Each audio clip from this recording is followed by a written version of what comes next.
코로나도 끝나지 않았는데 또 다른 바이러스가 등장했습니다. 여러분들, 유럽에서 발생한 원숭이 두창이 심상치 않습니다.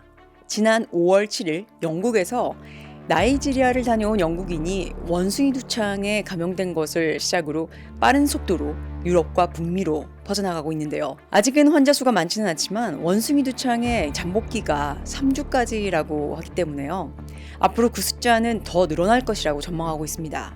데일리 메일즈에 따르면 유럽 국가들은 이렇게 비정상적으로 퍼져나가는 이 원숭이 두창에 대처하기 위해서 예방접종 계획을 준비할 것이라는 그런 주장이 제기되었다고 합니다. 도대체 이 원숭이 두창은 무엇이고요? 우리가 정말 또다시 걱정해야 할까요?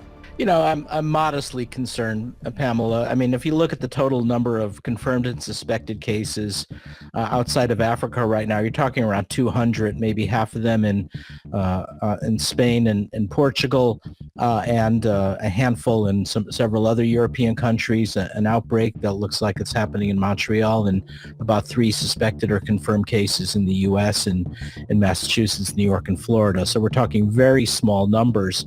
This is a virus that's not nearly as transmissible as something like COVID-19. It requires very close, some people say face-to-face intimate contact.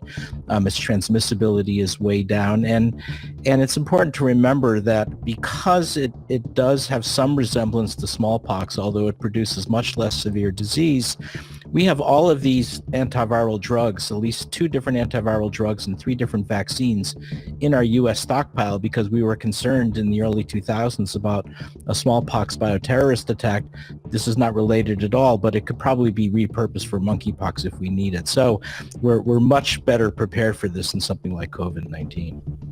Well, that's good to hear. And I know we were showing some of these symptoms on our screen, but if you would walk us through what the symptoms are and the prognosis if you contract it.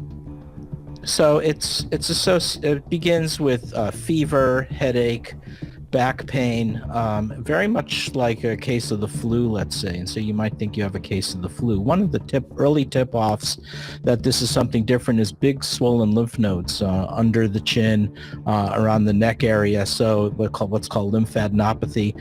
And then 1 to 3 days, you get a more characteristic rash that begins almost looking like a chickenpox rash, but then becomes more pustular in nature. So if you do have fever and rash, you certainly want to seek medical attention, call your physician, and get seen in the case of the possibility that it is a case of monkeypox. As I say, extremely rare right now, but we're going to watch it and see if new outbreaks begin. 보다 객관적이고 사실적인 자료를 위해서 미국 질병통제예방센터에서 발표한 내용을 바탕으로 여러분들과 함께 공유하겠습니다. 원숭이 두창은 1958년 아프리카 실험실 원숭이한테서 처음 나왔고요.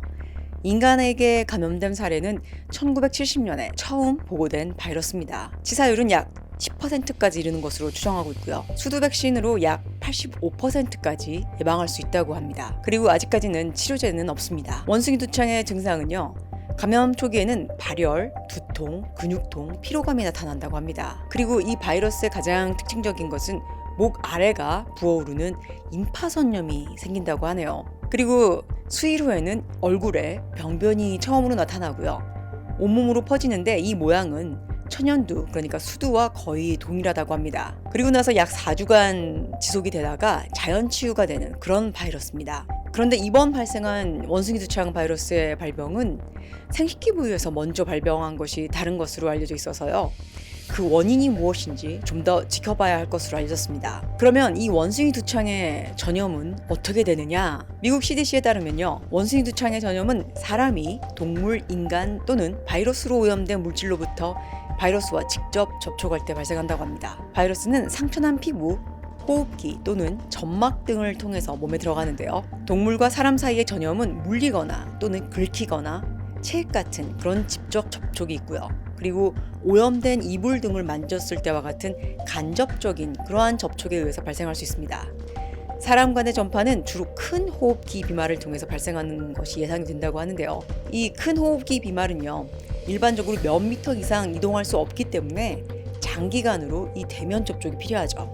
다른 사람에서 사람으로 전파되는 방법에는 체액이나 병변 물질과 이런 직접적으로 닿는 접촉이 있고요. 오염된 의복이나 이불을 통한 것과 같은 그러한 간접적인 접촉이 있습니다. 우선 다행인 건 장시간 얼굴 맞대고 하는 그런 대화가 아니라면 공기를 통해서 지나가는 사람한테 전염되는 것은 아닌 것 같습니다. CDC에서 보고된 원숭이 두창 예방법은 다음과 같습니다. 원숭이 두창이 발생하는 지역에서 죽은 것으로 발견된 동물과의 접촉을 피하고요. 이러한 동물을 절대 만져서는 안 됩니다. 그리고 감염된 환자는 격리하도록 합니다. 감염된 동물이나 사람과 접촉한 후에는 비누와 물로 손을 씻거나 알코올 성분의 손 소독제를 사용합니다. 이건 뭐 기본적인 것이죠. 코로나 바이러스와 마찬가지로 환자를 돌볼 때는 개인 보호 장비를 사용해야 합니다. WHO는 앞으로 감염 사례가 더 많이 나올 거라고 경고를 했는데요. 지금 국내에서는 아직 발생이 보고되지 않았고요. 방역 당국은 국내 유입 가능성도 배제할 수 없는 상황이다 이렇게 밝혔는데요. 다만 코로나와 같은 대유행으로 번질 가능성은 현재까지는 낮다 이런 분석이 나오고 있는데요. 여러분들 다시는 코로나의 반복이 되지 않을 거라고 믿어보지만 요즘은 갑자기 해외여행이 많아졌죠. 그래서 방역당국의 이 발빠른 특별 대책이 시급하다고 생각합니다. 여러분들은 어떻게 생각하시나요?